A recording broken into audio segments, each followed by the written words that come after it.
Hey YouTube, welcome to Danny's Tech Channel. I'm Danny, and if this is your first time here, we frequently talk about hardware reviews, how-to videos, and full PC builds. This is the Phanteks Eclipse P400A. Let's check this thing out.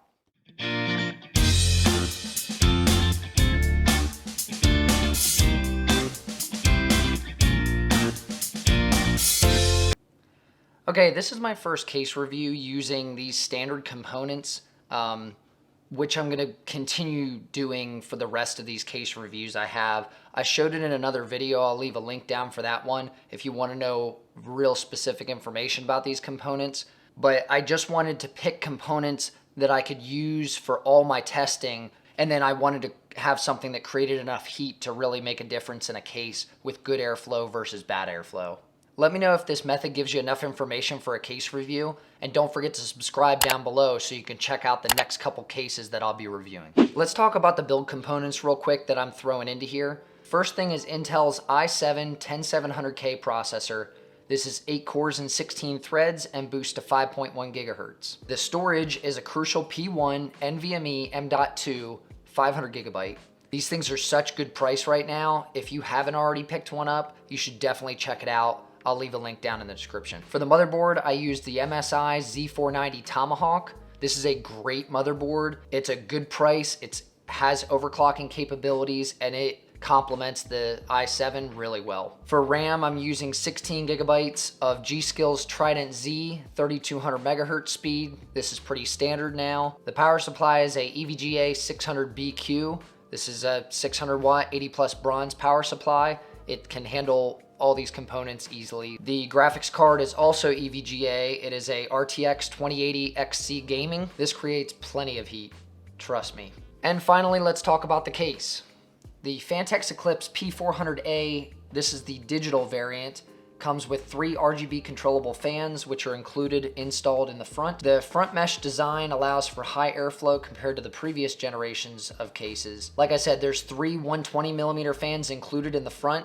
That lets you save the money for something else to bump up one of your other components or something rather than having to buy fans for your case. It has a tempered glass side panel, which is always nice. Phanteks has a really nice quality chassis, which is not that much different from the P300's interior, but the front mesh design is really what's selling this thing.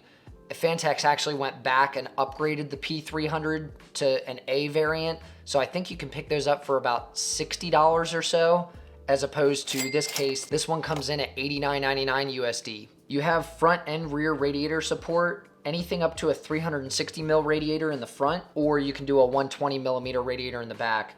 There is no radiator support in the top. You can put fans. You could do 2 120s, 2 140s, a combination of the two if you really wanted to, but you're too close to the motherboard, I'm guessing, to really fit the radiator and the fan combo. And there's plenty of hard drive space in the bottom of the chassis as well as on the back of it.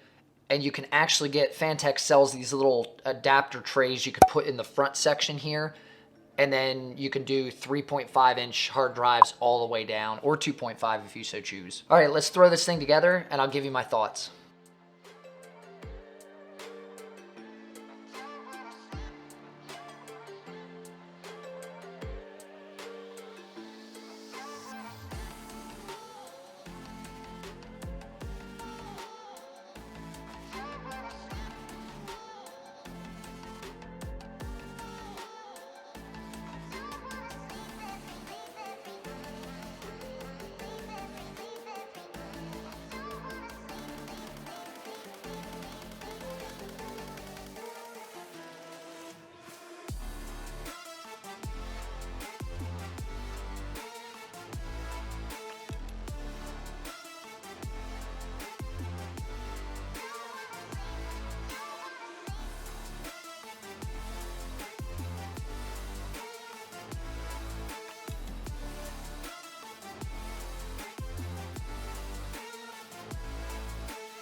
Okay, hope you enjoyed that quick montage. If you want to see really in-depth temperature benchmarks and stuff on this case, Steve from Gamers Nexus does an awesome job at standardizing his, and he's got like noise normalized fan settings and then temperature numbers and everything. He makes really good charts, so I'll leave a link to his video in the description below if you want to check out specifics on temperatures. So let's talk about the notes that I've written down for this case.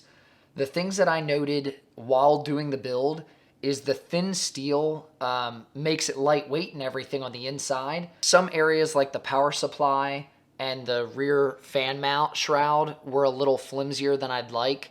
Now that the motherboard is in, the rear fan shroud is pretty solid, and obviously the power supply is in now, so that kind of solidifies the bottom of it as well. I've got a short power supply. It only comes halfway through the cage here, so I had a ton of extra room to store cables and wrap everything up, so that was kind of nice, being able to tie everything together and tuck it under there. If you got a longer power supply, you're gonna have less room because of your hard drive cage. Now the cool thing is you can move the hard drive cage forward and backwards, so if you need more room in the front for a radiator, you can slide the hard drive cage over. If you need more room for cabling, you can move it the other direction. One of the good benefits I noticed is that on your backside, you have a lot of room between the rear cover and your motherboard tray for cable management.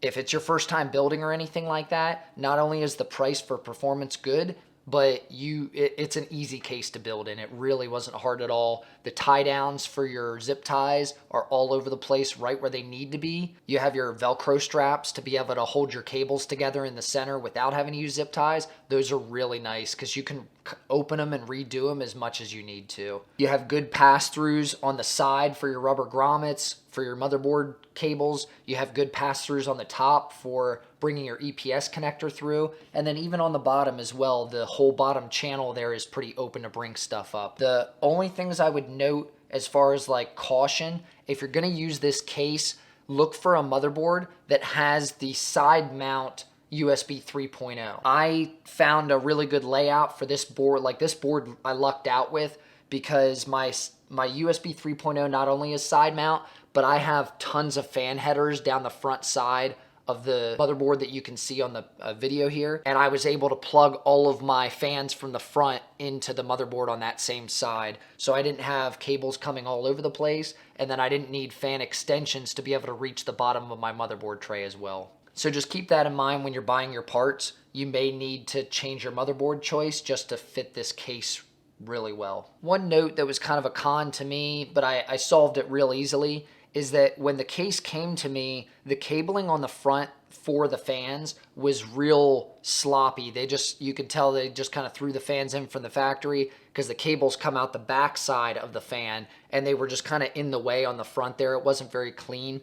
So what I did is I undid the fans, let them separate from each other, and then tucked the cabling in between the two fans and kind of smashed them together to hold the cabling still.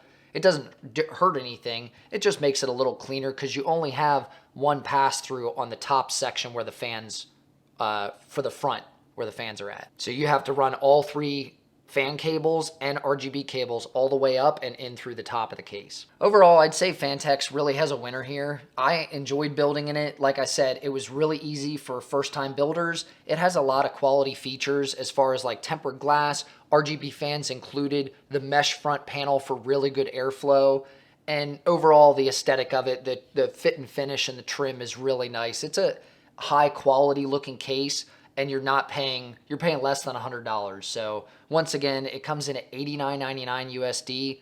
I think that's a great price for all the features you're getting and the ease of use of this case. It's very versatile. If you wanted to add liquid cooling later on, you can. If you wanted to add higher end components, it'll cool them perfectly fine. So that's gonna be it for the Phanteks P400A review.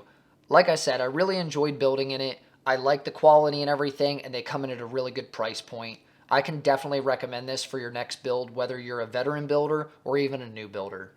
So on a side note, I have the Asrock Deskmini build that I did a little while ago. I really enjoy that computer. It's an awesome little small form factor thing. I've never seen anything that tiny, and you can even game and do productivity stuff with it if you want to. But Asrock just announced on the 7th of August that they're going to be coming out with the X300 series of Deskmini, and I've been seeing rumors on this for a little while, but I am super, super excited because you'll be able to overclock the GPU and the CPU, which is going to be an APU, but you know what I mean. And you could still overclock your RAM and everything. So it's kind of just what they should have done with the A300s, and now they're going to come out with it for the X series, which is going to be great. And then they're also APU capable for the new Ryzen 4000 series. That was also confirmed. So stay tuned for that. I'm going to be doing all kinds of testing and comparisons and stuff to my A300. I'm just really excited to check it out. So I want to give you a little side information on that one. But thanks for stopping by to check out the Phanteks P400A review. As always, I'll see you in the next one.